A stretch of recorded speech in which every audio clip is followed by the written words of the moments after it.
श्रीमान कपिल खन्ना जी को आग्रह करती हूँ, विनम्र निवेदन करती हूँ कि हमें आज अपना आशीर्वचन देकर कुछ मार्गदर्शन करें। कपिल खन्ना जी।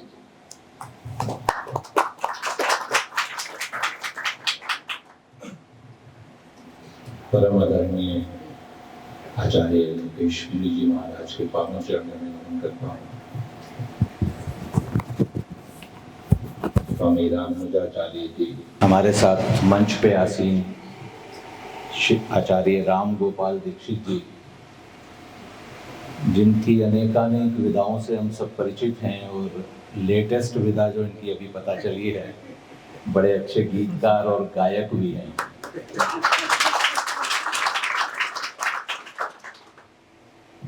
हमारे साथ मंच में श्री गोविंद राम जी हैं। आपसे समय समय पर फोन पर बात होती रही है, दर्शन आपके एक बार पहले हुए हैं और आज दोबारा आपके साथ मिलने का सौभाग्य मिला है। बहन अंजू जी और हमारे सभी साथी और यहाँ उपस्थित साधकगण, बड़ा सुंदर आपको अलंकरण मिला है। इस समय आपको साधक के गण में जोड़ दिया गया है। विश्व हिंदू परिषद की बैठकों में मैं आजकल विषय लेता हूं तो मैं एक प्रश्न पूछता हूं, हम विश्व हिंदू परिषद में क्यों आए, हमारा उद्देश्य क्या है। स्वाभाविक है, जैसा कि जवाब आता है, उत्तर यही आता है कि हम हिंदुओं के कल्याण के लिए आए हैं, हिंदुओं की रक्षा के लिए आए हैं। हिंदुओं को संस्कारित करने के लिए आए हैं, उनको सुरक्षा प्रदान करने के लिए आए हैं। तो मैं उनको उनकी बात को पूर्ण करते हुए बताता हूं, हमारा मूल उद्देश्य ये नहीं है। हम विश्व हिंदू परिषद में आए हैं विश्व का कल्याण करने के लिए, विश्व का मंगल करने के लिए। ये हमारा ही धर्म है, ये हमारी ही संस्कृति है, जो कि सनातन विश्व के कल्याण, विश्व के मंगल के लिए प्रयासरत है, सतत अभियानरत है। हम सब ने देखा था 3 वर्ष पहले क्या हुआ था। पूरा विश्व वैश्विक महामारी कोरोना से ग्रस्त हो गया था। तो उस समय क्या हुआ, विश्व की जो 3 संस्कृति या 3 विचारधाराएं हैं, कम्युनिज्म, जहां से ये महामारी आई और जो पहले दिन से डिनायल के मोड में आ गया, इस महामारी को ओन भी करने को तैयार नहीं था। सब जानते थे कि महामारी वहीं से आ रही, सहायता करना तो दूर की बात। जिनके पास सारे संसाधन उपलब्ध थे विश्व को इस महामारी से निपटने के लिए, इस महामारी के प्रकोप से बचाने के लिए, चाहे फेस मास्क हो, चाहे पीपी किट हो, चाहे ऑक्सीजन मीटर हो, चाहे ऑक्सीजन कंसंट्रेटर हो, और दवाइयों की, फार्मास्यूटिकल के, रॉ मटेरियल के सबसे बड़े प्रोड्यूसर, जिसको विश्व की फैक्ट्री भी कहा जाता है, ऐसा चीन देश, उसने उस समय विश्व की सहायता नहीं की। किसी को जानकारी तो प्रदान करना तो दूर की बात है इस महामारी के बारे में। इस समय पर उन्होंने अपनी फैक्ट्रियों से जो सामान बन रहा था उसकी 10 गुना, 50 गुना, 100 गुना कीमतें वसूल की विश्व से। दूसरी संस्कृति, दूसरी सभ्यता या दूसरी विचारधारा कहा जाए, जिसको हम पाश्चात्य सभ्यता कहते हैं, आचार्य मुनिश्री ने अभी अश्वमेध यज्ञ के द्वारा 60 दिनों में उस सभ्यता, उस संस्कृति को, हमारी सनातन संस्कृति का परिचय, आभास और ज्ञान प्रकट कराया है। क्या है ये संस्कृति? हम जाते हैं यूरोप, हम जाते हैं, हमें वहां बड़ा अच्छा लगता है, ऐसा लगता है कि इनसे ज्यादा सिस्टमैटिक कोई सेटअप ही नहीं है। इनसे ज्यादा बढ़िया कोई प्रशासन ही नहीं है, इनसे सुंदर मेडिकल स्टेट कहीं पर भी सेटअप नहीं है। ऐसा लगता है ना, इच्छा करती है यहीं पर रहो। यहाँ के लोग बड़े डिसिप्लिन्ड हैं, बड़े अच्छे से बात करते हैं, एक दूसरे का आदर करते हैं, एक दूसरे का ध्यान रखते हैं। पर जब ये महामारी आई तो हमें क्या देखने को मिला? वहाँ के लोग सबसे ज्यादा इनडिसिप्लिन थे, वहाँ का प्रशासन सबसे ज्यादा अपसेट हुआ, पूरा ढांचा ध्वस्त हो गया। वहाँ की मेडिकल फ्रेटर्निटी जिसको कहा जाता था सबसे अच्छी सुविधाजनक है, वो सुविधा ही प्रदान नहीं कर पा रहे थे। सड़कों के ऊपर डेड बॉडीज पड़ी हुई थी। सबसे ज्यादा इस महामारी का प्रकोप, सबसे ज्यादा मृत्यु जो हुई इन्हीं देशों में हुई। और वहां के लोग क्या थे?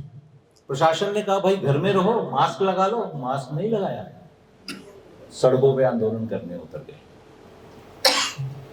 जिसको हम कहते थे कि बड़े अनुशासन में रहने वाले लोग हैं, बड़े डिसिप्लिन लोग हैं, बड़ा एक दूसरे की चिंता करते हैं, उनके यहाँ पर सबसे अच्छी वैक्सीन बनाने का अरेंजमेंट्स था, टेक्नोलॉजी उपलब्ध थी, उन्होंने वैक्सीन बनाई जो कि आधी अधूरी थी। हमको पता चल चुका है कि आज उस वैक्सीन का इफेक्ट हमारी वैक्सीन के मुकाबले 50% भी नहीं है, ये पूरा विश्व जान चुका है। उसी वैक्सीन को उन लोगों ने उस सिचुएशन का दुरुपयोग करते हुए विश्व को $300 में दिया एक डोज। और साथ में उन देशों पर जहां वो वैक्सीन पहुंचा रहे हैं, दे रहे हैं, ये शर्त लगा दी कि इसका अगर कोई रिएक्शन हुआ तो हमारे पे केस नहीं करना, ये सरकार हमें गारंटी दे, उस शर्त पे देंगे। और इसी समय हमारी सनातन संस्कृति, हमारा भारत, प्रशासन ने अनुरोध किया, प्रधानमंत्री ने एक बार कहा कि लॉकडाउन में रहिए, हम सब के सब लॉकडाउन में आ गए। हमने कहीं विरोध प्रकट नहीं किया, कहीं आंदोलन नहीं किया, कहीं सड़कों पर नहीं उतरे। हम सब ने मिलकर ना सिर्फ प्रशासन की बात को माना, हम जानते थे ये महामारी से हमारा कुछ लेना देना नहीं है, हमने बनाई भी नहीं है, बढ़ा भी नहीं रहे हैं, ये पता नहीं किन्होंने बनाई और किनके कारण हमारे देश में आई। उसके बावजूद हमने प्रशासन का साथ दिया।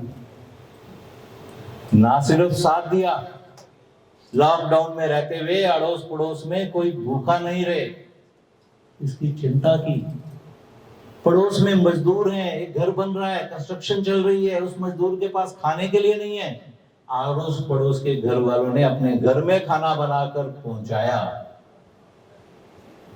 हमारी स्वयंसेवी संस्थाएं, हमारी धार्मिक संस्थाएं, हमारे मंदिर, हमारे गुरुद्वारे, उन्होंने लंगर भंडार गृह खोल दिए। हमारे स्थानक पूजा पाठ ध्यान की चिंता तो कर ही रहे थे, उस समय पे उन्होंने बाकी सब चीजों को पीछे छोड़कर सेवा करनी है, मानव जाति का कल्याण करना है, इसको सर्वोपरि ले लिया।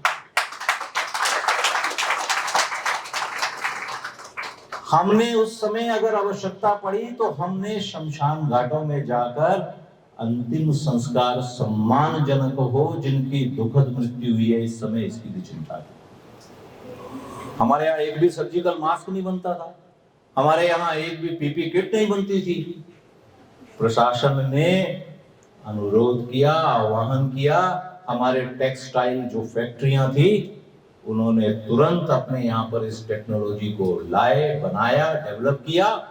और आज स्थिति यह है कि विश्व के सबसे ज्यादा सर्जिकल मास्क, सबसे ज्यादा पीपी किट के प्रोड्यूसर सबसे बड़े भारत देश है।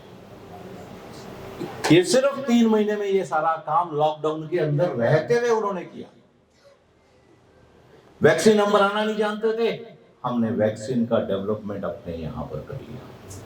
प्रशासन ने आह्वान दिया, प्रशासन ने पूरा सहयोग दिया, हमने वैक्सीन अपने यहाँ डेवलप की।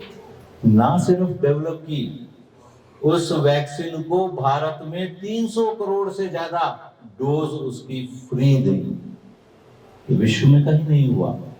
और इस सबसे ऊपर जो हमारा मूलभूत स्वभाव है जो हमारी सनातन संस्कृति, हमारे भारत का सबसे बड़ा कैरेक्टरिस्टिक है, सबसे बड़ी पहचान है, वसुधैव कुटुंबकम,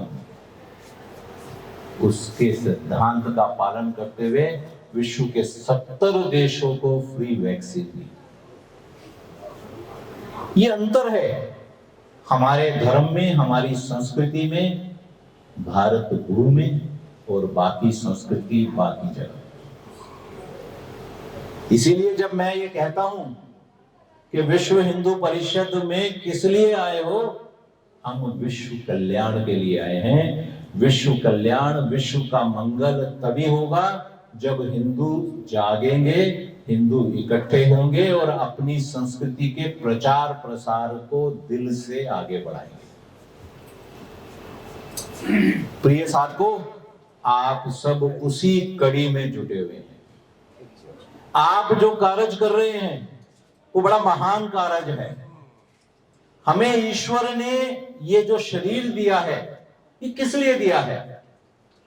हम सब के लिए कोई ना कोई कार्य ईश्वर ने तय किया हुआ है, निश्चित किया हुआ है कि हमें ये कार्य करना है, और वो कार्य पूर्ण करने का साधन हमारा ये शरीर ही है।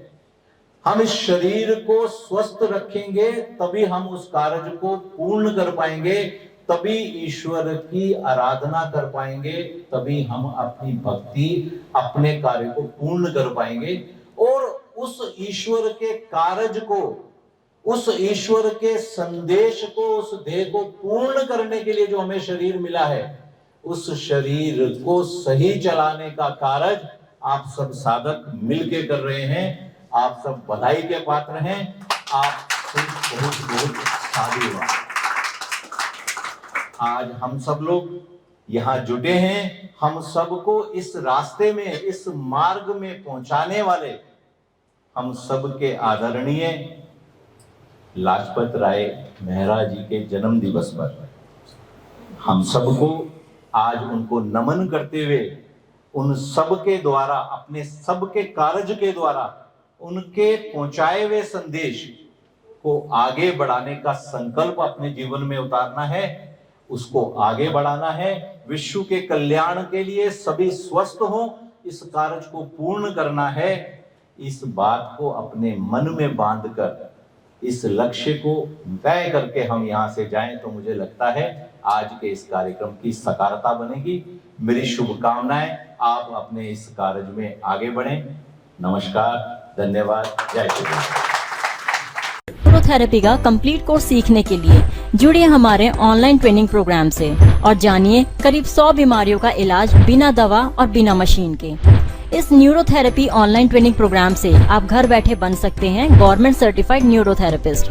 रजिस्ट्रेशन के लिए नीचे दिए गए नंबर पर अभी कॉल करें। और हाँ, हमारे वीडियो को लाइक करना, शेयर करना और चैनल को सब्सक्राइब करना बिल्कुल भी ना भूलें। धन्यवाद।